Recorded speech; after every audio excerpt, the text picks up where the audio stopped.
현월TV 진리의 파수꾼 여러분 안녕하십니까? 현월TV 윤목사입니다. 2주 전에 복음인가 잡음인가 6번째 강의 제가 올렸죠. 그래서 지난주에는 제가 다른 것도 올리느라고 한 주가 이제 원래는 복음인가 잡음인가를 올리려고 했었는데 그걸 좀 하고 하나님의 주권 읽어야 되겠다 제가 생각을 해가지고 부득불 한 주를 점프해서 6번째 영상에 이어서 7번째 영상을 올리겠습니다. 이어지는 내용이 여러분, 그래서 꼭 지난 6번째 영상을 보시고 함께 해주셨으면 좋겠다라고 미리 제가 말씀을 그래서 드렸던 겁니다. 그래야 여러분들에게 많은 유익이 될 수 있을 줄로 합니다. 이번 시간 제가 다룰 주제는요, 참된 제자의 반대편에 서 있는 그야말로 예수님을 죽어도 믿지 않는 사람들과 예수님을 잘 믿다가 변절하는 사람들은 왜 그런 것일까? 자, 이것에 대해서 좀 다루고자 합니다. 자, 첫 번째로 예수님을 안 믿는 사람들의 좀 특징을 좀 살펴보도록 하겠습니다. 사실 그리스도교는 흠잡기 좋아하는 사람들의 굉장히 손쉬운 표적이죠. 절간에 비해서 상당히 접근성이 좋잖아요. 동네마다 교회가 있고 대형 교회가 지역마다 또 있고, 요즘은 어떤 기독교 관련해 가지고 객관적이거나 또는 균형 잡힌 시각에서 절대적으로 기록되지 않는 정말 아주 자극적인 기사들이 인터넷상에 막 떠 있죠. 한참 그런 시대가 되었습니다. 그러다 보니까 기독교는 그야말로 많은 사람들의 먹잇감이 되어버린 상황. 종교에 대한 신뢰도, 그 가운데서도 기독교의 신뢰도 5% 이하라잖아요. 아주 심각하죠. 대한민국은 분명 종교의 자유가 있는 나라, 또한 그 종교로 인해서 차별을 받는 일이 없어야 되는데 사실 이 원칙이 많이 어겨지고 있어요. 사람들은 기독교 자체를 혐오하고 있죠. 그리고 그걸 부추깁니다. 정권들이. 또한 타종교에 비해서 기독교가 무슨 악의 축인 것처럼 굉장히 편협하고 배타적인 것처럼, 물론 교리적으로는 그럴 수 있어도 이렇게 비난을 근거 없이 한다는 거죠. 상대적으로 아름답게 포장이 된 종교가 있습니다. 어디입니까? 사탄을 숭배하는 로마교 아닙니까? 로마교에 대해서는 굉장히 언론지상에서도 온건한 기사들이 많이 나옵니다. 다 한통속이라 그렇지만 그러다 보니까 더욱더 어떤 소위 개신교, 우리는 개신교가 아닙니다. 여러분, 개혁교회입니다. 이 개신교라고 하는 것은요, 로마교에서 파생되어 나온 종파를 가리키는 것이 개신교죠. 우린 개신교 아니에요. 자, 개신교들이 말 그대로 기독교라는 비아냥을 드려야 되는 시대. 그러나 사람들, 제가 말씀드리는 것은 여러분, 불신 세상에서 보기에는 다 같은 거니까 이단이나 사이비조차도 같이 봐버리잖아요. 그리고 그들도 다 목사라는 명칭을 쓰고 교회라는 명칭을 쓰니까, 신천지는 교회 아닙니까? 명칭은 그러잖아요. 그러니까 기독교야말로 진리이고 참된 종교라고 하는 것 자체가 기독교가 비난받는 궁극적인 원인 중에 하나인 것은 사실입니다만, 사실 하나님께서는 그들이 복음의 진리를 거부하는 것은 분명히 들을 귀가 없기 때문이라고 말씀하십니다. 택자들은 하나님의 영원하신 작정 안에서 성경을 하나님의 말씀으로 믿고 그 안에 계시된 복음의 진리를 받아들이도록 예정된 자들입니다. 그런데 반면 불택자들 가운데는 복음의 진리를 거부하기로 작정한 것 마냥 아주 완고하게 마음문을 갖다가 때려 걸어 잠그고 외면하고 의도적으로 비난하는 자들이 있죠. 안티들. 우리가 이 시간 여러분들이 성경 구절을 또 한편 좀 두 군데를 좀 찾아서 펴놔야 됩니다.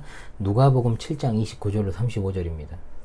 누가복음 7장 29절로 35절에 나오는 말씀을 다시금 좀 떠올려 볼 필요가 있습니다. 이 부분은 마태복음 11장 16절 말씀과 병행기사로 이제 떠 있는데요. 누가복음 7장 31절에서 34절에는 우리 주님의 비유가 이제 등장을 하고 있습니다. 자, 비유가 등장을 하는데요. 이 비유는 예수님 당시에 예수님이 가르치시는 진리를 받아들이지 않는 사람들의 완악함을 지적하시기 위해 든 비유예요. 오늘날에도 예수님의 진리를 거부하는 자들과 동시에 오늘날 교회 안에 있는 어떤 위선자들을 꾸짖고 계시는 장면이라고 할 수 있겠죠. 자, 그래 31절로 34절 제가 잠깐 읽겠습니다. 또 이르시되 이 세대의 사람을 무엇으로 비유할까? 무엇과 같은가? 비유하건대 아이들이 장터에 앉아 서로 불러 이르되 우리가 너희를 향하여 피리를 불어도 너희가 춤추지 않고 우리가 곡하여도 너희가 울지 아니하였다 함과 같도다. 세례 요한이 와서 떡도 먹지 아니하며 포도주도 마시지 아니하며 너희 말이 귀신이 들렸다더니 인자는 와서 먹고 마시며 너희 말이 보라 먹기를 탐하고 포도주를 즐기는 사람이요 세리와 죄인의 친구로다니 라고 했습니다. 그리고 35절은 지혜는 자기 모든 자녀로 인하여 옳다함을 얻느니라. 일단 여러분 비유에 주목을 하십시오. 31절에 나오는 이세의 사람, 한 세대를 가리키는 말이 아니고요. 동일한 시대로 살고 있는 개개인 혹은 전체 사람들을 가리키는 말로 사용되었습니다. 그런데 성경에서 우리 예수님에 의해서 이 말이 자주 사용되었는데요. 부정적인 수식어가 붙어 사용되었어요. 음란한, 악한, 믿음이 없고, 패역한 이런 수식어들. 여기서도 자신을 그리스도로 믿지 않는 사람들을 지칭하는 말로 사용하셨습니다. 또한 동시에 우리가 살아가고 있는 이 시대에 복음을 거부한 완악한 세상 사람들과 또한 교회 안에 소속만 되어 있는 수많은 위선자들이 여기에 해당하는 겁니다. 예수님이 비유로 드신 건 뭡니까? 장터에서 어른들의 결혼식과 장례식장 놀이를 갖다가 흉내내는 그런 어린이들의 모습. 이스라엘 풍습 가운데 결혼식에서 피리를 불면 남자들이 거기에 맞춰 춤을 췄습니다. 곡하여도 너희가 울지 아니하였담과 같다 해서 여기에서는 뭡니까? 곡하다라고 하는 것은 장례식장에서 여인들이 애곡하는 소리에 맞추어 가슴치며 비통해하던 것. 즉 아이들이 이 모습, 어른들의 이 모습을 보면서 따라한 거예요. 그러면서 놀이를 한 겁니다. 그런데 이 아이들의 놀이가 잘 안 이루어져요. 왜 그럴까요? 문제는 한쪽 편 아이들이 반응을 안 해주는 것 때문에 놀이가 이루어지지 않는다는 거죠. 야, 놀이가 되려면 어떻게 됩니까? 야, 결혼식 놀이하자 하면 호응을 해줘야 되잖아요. 야, 장례식 놀이하자 하면 또 호응을 안 해줘요. 이게 전형적인 아이들의 어떤 변덕스러운 모습이죠. 아무리 설득해도 친구들의 놀이에 동참하려 하지 않는 부류들. 자기 자신은 흥미가 없기 때문에 그렇습니다. 심통의 놀부들이죠. 아이들이 그래요. 분명히 자유롭고 정말 티 없는 맑은 웃음과 놀이에 몰두하는 모습 자체는 예쁩니다. 그런데 또 아이의 특징이 뭐예요? 자기 감정을 숨기지 않죠. 다 드러내죠. 변덕스럽기가 이루 말할 수 없다는 특징. 당시 유대 사회 아이들이 가장 대표적인 놀이로 하던 것이 결혼식장 그리고 장례식장 놀이였음에도 어떤 아이들은 아무리 같이 놀려고 애를 써도 안 되고 또 고집스럽게 옆에서 그 모습을 보면서 친구들을 갖다가 헐뜯기를 좋아하는 그런 모습들. 이것 자체가 인간 본성의 어떤 완고함과 패역함을 보여주는 기막힌 애입니다. 주님은 아이들의 모습을 가지고 비판하시기도 했어요. 분명히 아이들의 믿음을 갖다가 아이와 같은 믿음을 가지라고 말씀하셨지만 반대로 유치하기 짝이 없는 모습을 가지고 비판했다는 겁니다. 제가 어린아이가 되지 말라 해서도 말씀드렸잖아요. 어린아이가 성경에서요 긍정적인 건 아니에요. 오히려 부정적인 이미지가 더 많습니다. 이 비유로 하시고자 하는 말씀은 분명합니다. 친구들의 어떤 놀이에도 반응 안 하고 오히려 방해하는 아이들처럼 진리를 선언한 세례 요한과 진리를 선포한 예수님에 대해서 당시 사람들이 완악하고 강팍해가지고 아무런 반응을 보이지 않았다는 겁니다. 그러니까 반응만 냉담하면 상관이 없는데 결혼식 놀이를 해도 비난하고 장례식 놀이를 해도 비난한다는 거예요. 어찌되었든 트집을 잡는다는 겁니다. 참여하고 싶지도 않고 만족하고 싶지도 않은 그야말로 한마디로 준 것 없으면서 미워하는 그런 신법. 예수님은 그 세대가 바로 그 아이들처럼 행동하고 있다라고 말씀하신 겁니다. 너희들은 청개구리다 이 말이에요. 그러면서 이어지는 말씀에서 그들의 비난이 그 아이들과 같다는 걸 보여주십니다. 누가복음 7장 33절로 35절의 말씀이 나오죠. 뭐라 그럽니까? 세례 요한이 어떤 사람이라고 말해버립니까? 귀신이 들렸대요. 귀신이 들렸다. 예. 그런데 예수님께서는 와서 먹고 마시며 너희 말이 보라 먹기를 탐하고 포도주를 즐기는 사람이오라고 했습니다. 자, 이 문제를 우리가 한번 생각해 봐야 합니다. 주님의 비유는요 세례 요한과 예수님의 사역을 그대로 보여주고 있어요. 세례 요한은 장례식장 분위기에 가깝습니다. 금욕적이고 낙타 털옷을 입었고 메뚜기와 석청이 그의 음식이었고 광야가 거처였고 사회적인 관계도 맺지 않고 살았어요. 불같은 심판의 메시지를 선포하며 나타났습니다. 이런 어떤 특이한 모습과 행동에 대해서 그들이 뭐라고 말합니까? 귀신 들렸대요. 예수님과 달리 요한은 식사 초대에도 응한 적이 없어요. 그런데 그 비난을 했던 자들은 요한과는 달리 남들에게 보이려고 금식도 하고 구제하고 기도했습니다. 정작 진실된 마음으로 했던 요한을 비난한 거예요. 그것도 귀신 들렸다고. 세상에나. 이것은 유대인으로서는 아주 모욕적인 욕설을 한 겁니다. 장터의 아이들처럼 참으로 유치한 이중적 잣대를 가지고 그야말로 내로남불식으로 요한을 판단한 거죠. 또한 그들은 이어서 인자는 와서 먹고 마시며 너희 말이 보라 먹기를 탐하고 포도주를 즐기는 사람이여 세리와 죄인의 친구로다라고 비난해요. 이거 완전히 세례 요한과는 또 정반대죠. 먹기를 탐한다라고 번역된 이 말은 단순히 그냥 먹고 마는 게 아니에요. 습관적으로 많이 먹어서 쉽게 말하면 껄떡거리며 개걸스럽게 처먹는 거예요. 이걸 가리키는 말. 또 포도주를 즐긴다는 것도 술을 그냥 즐기는 정도가 아니에요. 알코올 중독자를 말해요. 그러나 예수님이 마셨던 포도주가 무슨 뭐 독주겠습니까? 도수가 높은 독주가 아닌 물 섞인 포도주였죠. 그런데 예수님을 갖다 그런 술주정뱅이로 몰았다는 거죠. 예수님께서 공적 사역의 시작을 40일 금식으로 하셨다는 걸 여러분이 잘 알고 계실 겁니다. 식사하실 틈도 없이 열심히 사역하셨습니다. 그럼에도 예수님께서는 세례 요한과는 달리 세리들과 식사했고 가나 혼인잔치에서는 물로 포도주를 만드시기도 했습니다. 그런데 예수님의 목적은 먹고 마시는 데 있지 않습니다. 그렇죠? 죄인들과 함께 하심으로 그들을 구원하시려는 구원사역으로서의 그 일을 행하신 것입니다. 그런데 바리새인들은 또 예수님을 탐식하는 자, 술주정뱅이 이런 식으로 이 건달식 소위 말하면 양아치로 몰아세우면서 죄인들과 세리들의 친구라고 비난한 겁니다. 어떤 짓을 해도 같이 놀지 않은 장터의 어린 아이들처럼 그들을 만족시킬 수 없습니다. 진리에 대해서는 그야말로 손톱만큼도 관심이 없습니다. 불신 세상의 본질이 그렇습니다. 세상은 진리를 전하면 거부 반응을 나타내요. 왜냐? 악하니까요. 악하니까. 불신 세상의 본질이 이와 같을진데 그들에게 복음을 믿게 만들겠다는 그 미명하에 복음을 왜곡시키고 물타게 해가지고 변형시키면 되겠습니까? 절대 안 됩니다. 호랑이를 잡으려면 호랑이 굴에 들어가야 된다고요? 세상을 구원하기 위해서는 세상 속으로 들어가야 된다고요? 그러나 여러분 제가 늘 말씀드리잖아요. 호랑이 굴에 들어가면 호랑이 밥이 됩니다. 세상 속으로 들어가면 세상에 속하게 되어버리는 겁니다. 정말 우습게도 교회가 세상 속으로 들어가면요. 세상 사람들이 왔어 하고 좋아할 것 같습니까? 아니에요. 진리를 받지 않는 그들이 오히려 세속화된 교회 모습을 손가락질 한다는 거죠. 그런 손가락질을 지금까지 받아온 결과가 오늘입니다. 다른 것이 무엇이냐? 이렇게 말해버린다는 거예요. 또 교회가 세상을 향해서 저것들은 아주 악한 것들이라고 비난하고 멀리하면 또 그랬다고 돌을 던지는 것이 불신 세상입니다. 그러면서 말씀하신 것이 바로 이 말씀이죠. 지혜는 자기의 모든 자녀로 인하여 옳다함을 얻느니라. 마태복음에서는 지혜는 그 행한 일로 인하여 옳다함을 얻느니라. 이 말씀은 지혜의 열매는 누구에게나 눈에 보이는 것처럼 하나님의 진리를 거부한 결과도 마찬가지로 눈에 보인다는 겁니다. 예수님은 이렇게 말씀하십니다. 그 당시 진리를 거부하던 자들에게, 그리고 이 시대에 기독교를 갖다가 무턱대고 그냥 비난하는 이들에게, 그래 우리가 무슨 말 하든지 너희는 공격할 거야. 하지만 진리의 열매로 자기를 입증할 거야.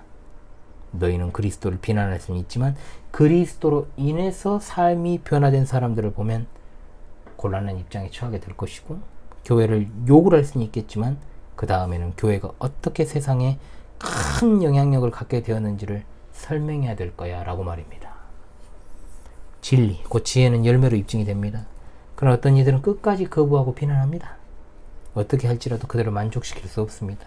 진리를 찾지 않는 자들에게 기독교를 표현하는 것 오히려 더욱더 공격의 빌미를 제공할 뿐이에요. 진리는 그 열매로 입증이 됩니다. 비극적 반응을 보인 그들은 이미 너무 늦어버린 뒤에야 진리를 알게 될 것입니다. 하나님의 심판대 앞에서. 인터넷에 기독교 기사마다 악성 댓글로 도배하는 악플러들을 생각하면 사실 화가 치밀어 오르고, 진리가 그들을 어떤 씹을거리가 되는 현실에 분노하게 되죠. 그러면서 뭐 천주교 칭송하고 있고 말이죠. 자기 종교를 또 갖다 대요.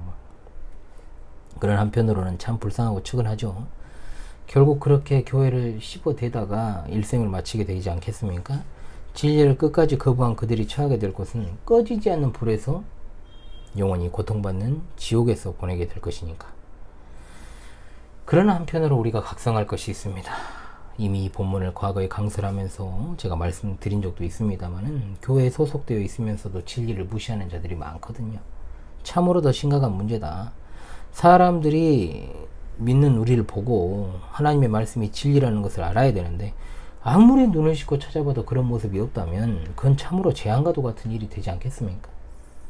사실 요즘 어떤 악성 댓글들을 보게 되면은 기독교에 대한 진리 자체를 공격하는 댓글도 있지만, 상당수는 온갖 비리나 성추문을 저지르는 어떤 기독교계 내의 어떤 부패나 비리들 갖다가 지적하는 것이 대부분 아닙니까? 또 위선적이고 가증스러운 성도의 모습을 비난하는 글이 일색이에요. 이건 뭐냐? 세상에 속한 그들은 기독교 자체를 씹을거리, 즉 비난의 대상으로 삼는데 성도라 이름하는 자들의 되먹지 못한 행동 때문에 오히려 불난 집에 부채질하고 불에다가 신나 뿌리는 격이라 이 말이에요. 그래서야 되겠습니까, 여러분? 하나님의 진리는요, 눈에 보이는 우리에게서 나오는 열매로 입증됩니다. 우리는 그 일을 부여받은 이 시대 마지막 시대 증인들입니다. 시청자 성도들이시여, 우리는 하나님의 진리를 입증하는 사명을 부여받은 주님의 재림 전 등불들이라는 것을 기억하십시오. 아멘. 자, 그리고 두 번째로 갑니다. 이제 예수님을 믿다가 변절하는 사람들은 왜 그러는 걸까요?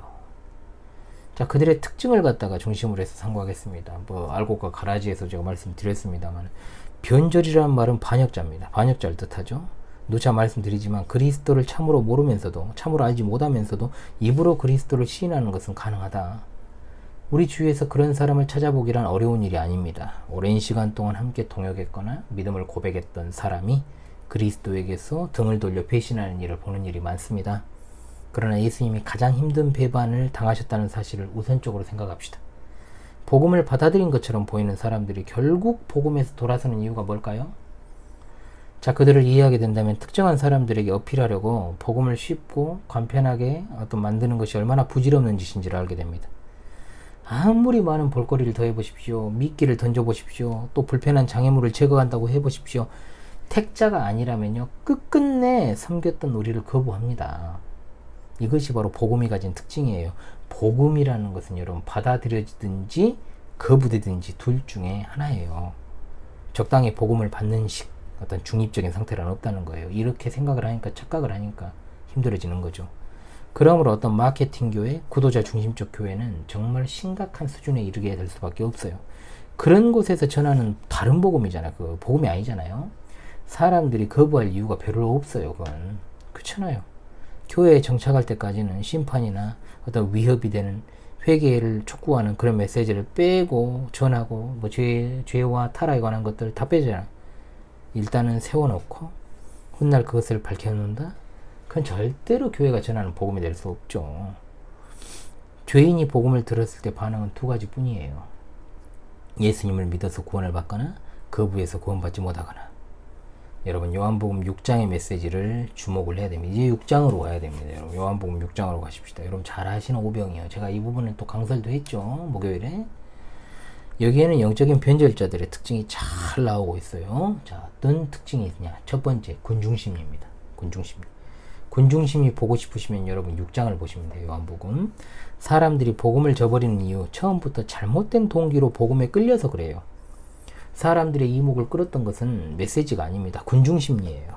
요즘으로 따지면 성경 자체의 메시지보다 연출에 의해 각색된, 디자인된 예배의 분위기, 사람들의 반응에 이끌려서 심리적으로 안정됨에 따라 매료되는 거죠. 요한복음 6장은 예수님이 빵 5개와 물고기 2마리로 5,000명을 먹이신 그야말로 믿기지 않는 기적의 기사로 시작을 합니다. 이미 예수님께서는 갈릴리 사역에서 병 고치시고 귀신 들리거나 죽은 사람을 살려서 구원하신 일로 엄청나게 많은 구름대 같은 군중을 몰고 다니셨어. 가시는 곳마다 무리는 더 불어납니다. 예수님은 그 당시에 갈릴리 지역을 포함한 이스라엘 전 지역에서 가장 인기 있는 인물, 이슈 메이커, 정말 말 그대로 핫한 분이 된 거예요. 그러나 인기는 아무런 도움 되지 않습니다. 예수님이 인기를 얻자 흥미만을 추구하는 겉절이들이 이제 몰려들기 시작한 겁니다. 참된 제자들은 그분의 메시지에 주목했다는 것이 가장 큰 차이점이었죠. 다수의 사람들 틈바구니에 끼어 있으면 군중 심리로 인한 심리적 안정, 왜? 나만 있는 게 아니라 여러 사람 같이 가잖아요. 그러니까 평안이 있는 거예요. 마치 넓은 길에 들어선 사람들이 와, 사람 많다, 이 길이 맞나 봐, 이렇게 생각하는 것처럼 그곳이 천국으로 향하는 길이라 착각하는 것과 마찬가지예요. 두 번째, 초자연적인 현상의 매력을 느끼기 때문에 그렇습니다.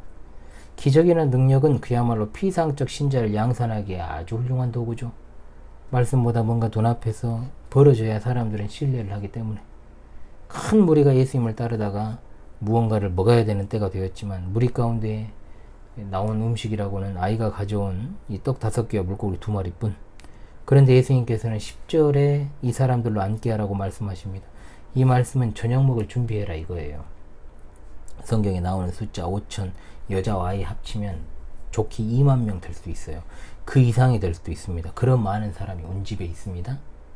예수님께서 떡을 가져다가 축사하시고 앉아있는 자들에게 나누어 주시고 물고기도 그렇게 원대로 주셨다라고 나와요. 쇼맨십이 어디 있습니까? 하늘에서 보리떡이 쏟아지고 갈릴리 바다에서 물고기들이 날아오며 천사들의 합창 같은 건 없잖아요. 그리고 12광줄에 가득 찼다라고 나옵니다. 그러니까 모든 제자들이 다음 끼니 때 먹어도 남을 정도의 많은 양이었을 것입니다. 자, 예수님이 오신 그 자리에 가기만 하면 음식을 먹을 수 있습니다. 이 사실이 바로 무리가 모인 진짜 이유였습니다. 예수님의 기적 중에 이 기적이 더 많은 어필을 한 것은 다름 아니라 대부분의 사람들이 배고프고 가난했기 때문에. 그러면서 그들은 환상을 꿈꿉니다. 이제 우리가 배고프지 않고 여유 있는 저녁을 먹을 수 있는 생활이 가능하겠다. 기독교는 언제나 이런 기적을 베푸시는 예수님의 이미지에 매료된 자들을 양산해 왔죠. 우리나라도 그렇고 기적에 대한 집착, 오늘날에도 이어져 은사주의 운동으로 발전을 했고, 은사주의는 기적을 가장 추구해야 될 가치로 여기면서 거기에만 매달리게 만듭니다. 왜냐? 그렇게 해야 사람들이 몰려드니까요. 이런 자들에게 많은 군중들이 몰려드는 것은 당연할 것이고, 또한 몰려든 사람으로 인해서 가짜들은 더 날개를 달고 그들의 쇼를 더 업그레이드 시킬 것입니다. 은사주의, 신비주의 집단에서 추구하는 오늘날의 기적은 모두가 다 인간이 만들어낸 쇼 또는 마귀의 장난질 둘 중에 하나입니다. 그곳에서는 성경의 복음이 주는 중요한 메시지를 핵심적으로 다루지 않기 때문에 그렇습니다. 세 번째, 이 땅의 것만 생각합니다. 요한복음 6장 14절의 말씀에 그 사람들이 예수께서 행하신 이 표적을 보고 말하되 이는 참으로 세상에 오실 그 선지자라 했어요. 거기까지는 좋았는데 15절에는 어떤 행동을 해버립니까? 예수님을 억지로 붙들어 임금을 삼으려고 해버려요. 그러니까 이 사람들은 이 땅의 왕국을 갖다가 마음에 둔 겁니다. 2만 명을 일시에 먹일 빵과 물고기를 창조할 수 있다면 분명히 로마인들에게도 그들이 받을 몫을 주고 이스라엘을 해방시킬 것이다. 예수님을 메시아로 믿었다면 합당하게 그분을 예배하는 것이 맞지만 그렇게 하지 않았어요. 그저 자신들의 왕국에만 관심이 있었지 하나님 나라와 그 뜻이 이루어지는 일에는 아무런 관심이 없었어요. 예수님께서 죄와 사망에서 구원하실 메시아가 아니라 자신들의 세속적인 목표를 이루어질 자로 그냥 생각을 한 겁니다. 자신들의 삶을 고쳐주고 필요와 욕구를 충족시키고 자신들을 부유하게 만드실 분으로 바라봤다는 거죠. 지금도 마찬가지입니다. 복음을 그런 식으로 내다 팔아서는 안 돼요. 얼마나 그런 시도들이 지금까지 많이 이루어지고 있고 지금도 그렇습니까?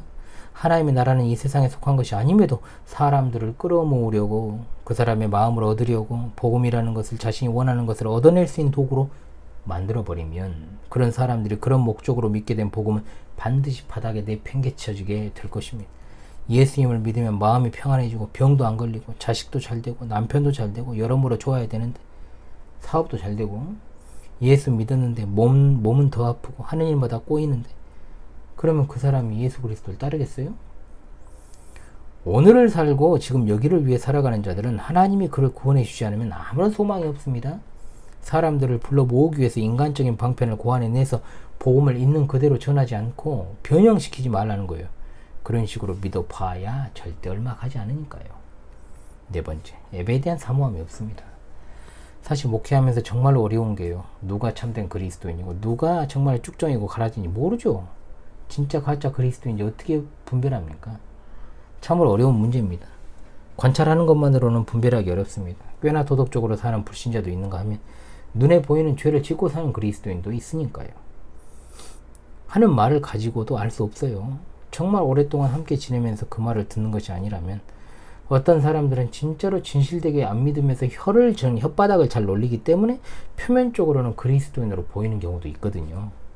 그러나 그럼에도 불구하고 어떤 사람이 진짜 그리스도인인가 알 수 있는 확실한 방법 중에 하나는 그가 하나님을 찬양하고 예배하기를 진정으로 갈망하고 있느냐를 통해서 알 수 있게 되는 겁니다.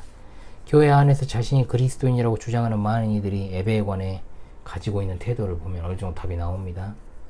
어떻게 찬양을 하는가, 기도 생활은 어떤가, 주일에 교회에 나오는 일이 그들에게 어느 정도로 중요한 일인가, 예수 그리스도께서 진정으로 그들의 인생에서 가장 사랑하는 분이신가, 분명한가.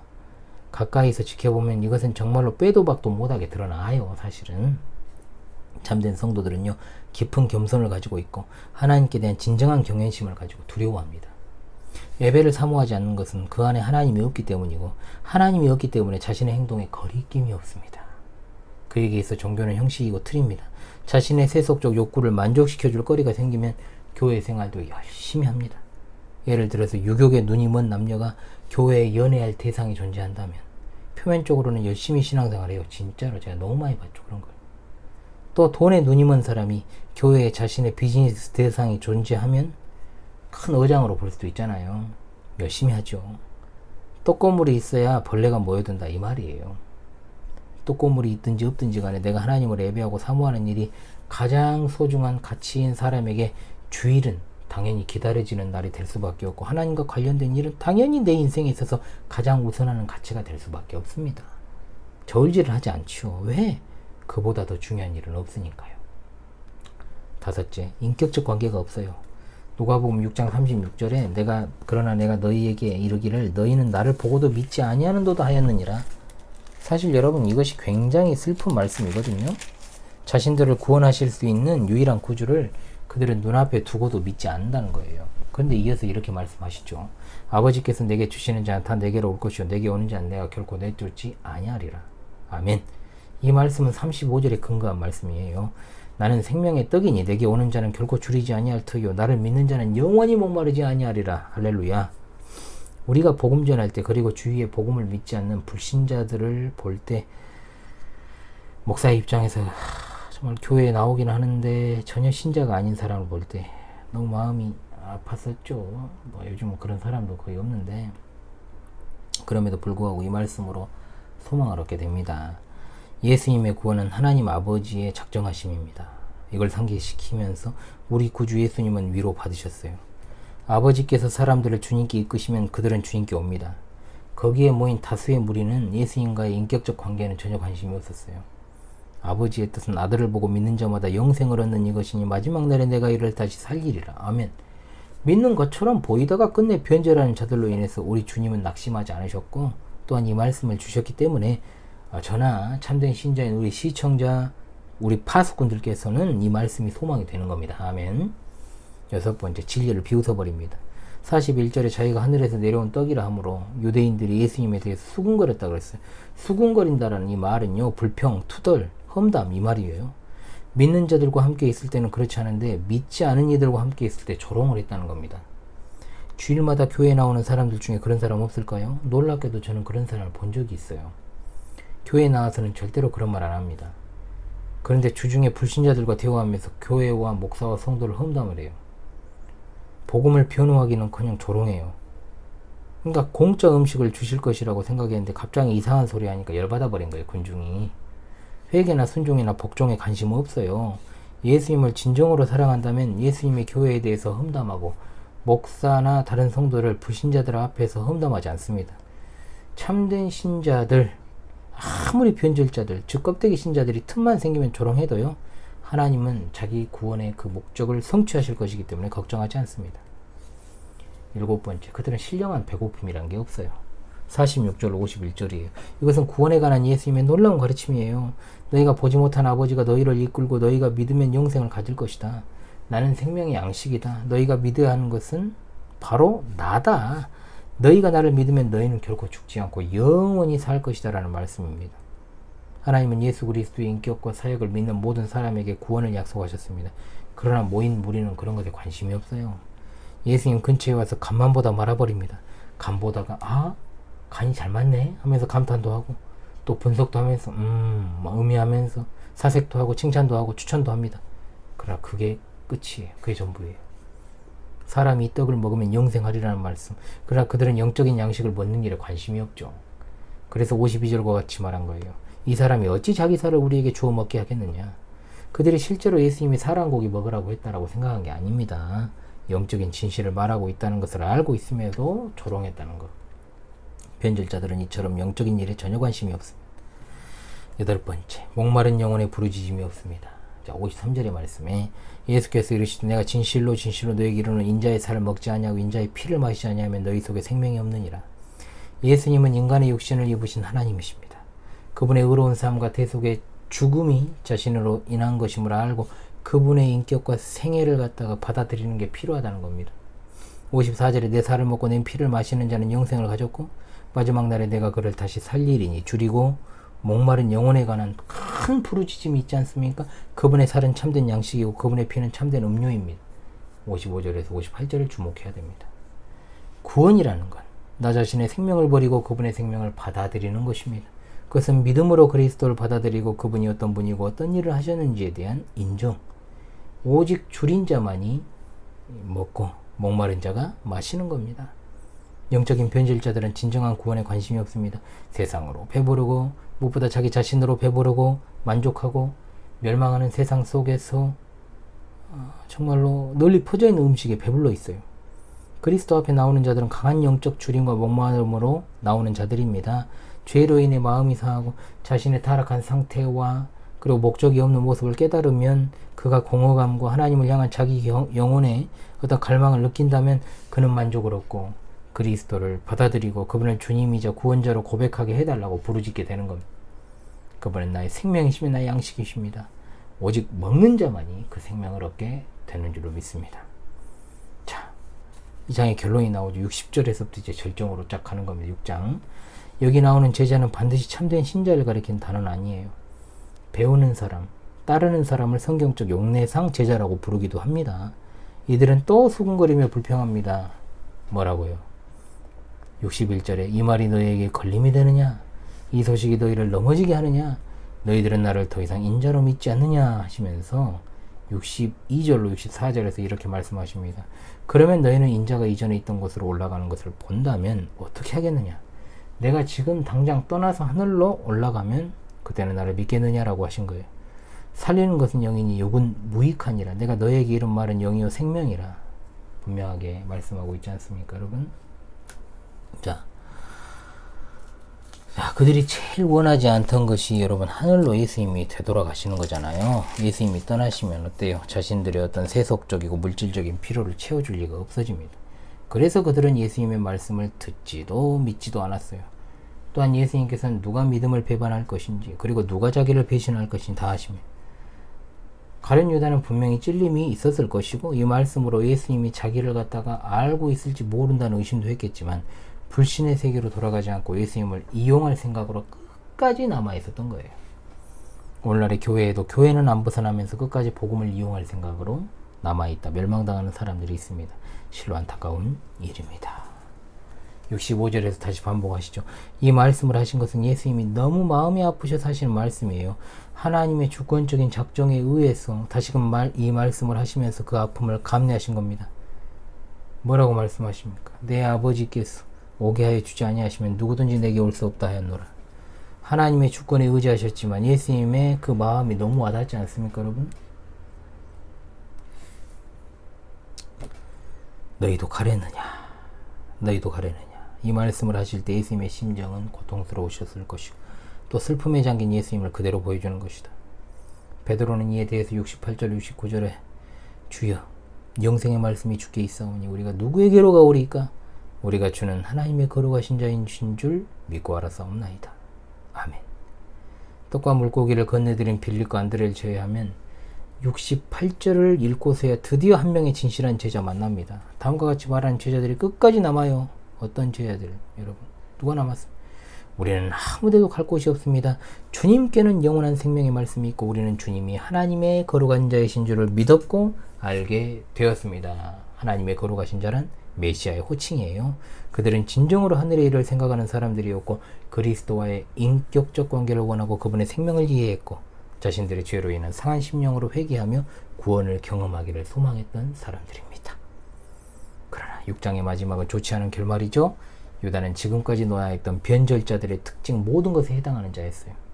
개인적인 이익만 추구했습니다. 자기가 원하는 것을 요구했습니다. 심지어 공금도 훔쳐가는 돈놈이었습니다. 한 번도 그리스도를 참되게 따르는 제자가 아니었고 진리에 대해 관심도 없습니다. 구원에 대한 갈급함도 없습니다. 유다만 유별난 인물이라 생각하지 마세요. 교회마다 유다 같은 사람은 있게 마련이고 그런 무수한 유다와 같은 사람들이 예수님께 배신의 입맞춤을 해왔다는 것을 이 영상을 보시는 그리고 우리 광주 신실한 교회 안에는 그런 자가 없기를 그리고 앞으로도 우리 교회에 그런 자가 없기를 바라는 심정은 어떻게 하겠습니까, 여러분? 진짜 바라죠, 당연히. 진리를 알고도 진리에서 돌아선 자들이 겪을 심판은 참혹합니다. 하나님께 대한 아무런 열정도 없고 예배에 대한 사모함도 없으면서도 교회에 소속되어 있음을 안심해하는 분들이 있습니까? 각성하고 참되게 회심하시길 바랍니다. 절대로 피상적이고 형식적으로 주님 따라가지 마시기 바랍니다. 또한 이런 자들을 분별하여 주님께로 바르게 이끄는 복이 있으시기를 주님의 이름으로 간절히 소망합니다. 자, 이제 한 3주 정도 후에가 될까요? 복음인가 잡음인가 또 8번째 시간으로 찾아오고 또 한 번을 더 하면 이제 마무리되지 않을까 싶어요. 여러분 오늘도 수고하셨고요. 다음 주는 이제 학예 사역 기간입니다. 그래서 다음 주 목요일에는 가급적 흐름은 끊기지 않는다가 제가 항상 모토인데요. 다음 주 3일은 제가 강의를 할 수 있을지 모르겠습니다만 어찌되었든 곧 여러분들을 찾아가도록 그렇게 하겠습니다. 여러분 지금까지 목요 특강 복음인가 잡음인가의 현월TV 윤목사였습니다. 파수꾼 여러분 수고하셨습니다.